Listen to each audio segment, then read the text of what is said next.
Dès qu'il prend la parole, c'est tout l'Irak qui retient son souffle. À 49 ans, Moqtada Sadr, pilier de la scène politique irakienne, est un habitué des coups d'éclat. Et tout a commencé en 2003, après la chute du régime de Saddam Hussein.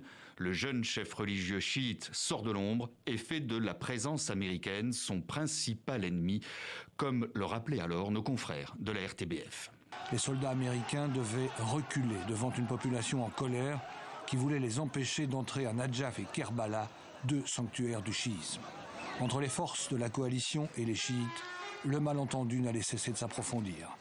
Et il allait s'incarner dans cet homme, Moqtada Sadr, fils d'un haut dignitaire religieux assassiné en 1999. Si Moqtada Sadr bénéficie de l'influence de son père érigé au rang de martyr, il doit aussi sa popularité à des actions caritatives menées dans un quartier chiite de Bagdad, renommé Sadr City. Une aura religieuse, politique associée à celle du combattant contre les forces d'occupation américaines quand il crée sa redoutable milice, l'armée du Mahdi, véritable bête noire des Américains. La presse outre-Atlantique faisait même de lui l'homme le plus dangereux d'Irak. Depuis, ses partisans lui sont d'une fidélité sans faille, réunis autour d'une cause commune, la lutte contre la corruption. Près de 20 ans après la chute du régime de Saddam Hussein, les chiites, majoritaires dans le pays, s'estiment toujours autant lésés. Nous réclamons aujourd'hui devant le Conseil supérieur de la magistrature nos droits dont nous sommes privés depuis 2003.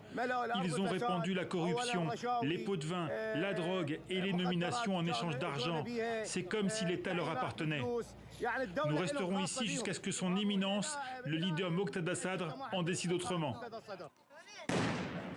Après 10 mois de crise politique, Moqtada Sadr s'en prend aujourd'hui directement à ses adversaires politiques chiites, censés être dans le même camp que lui, avec toujours le même objectif qui le guide depuis ses débuts, réussir à s'imposer comme étant l'unique autorité chiite en Irak.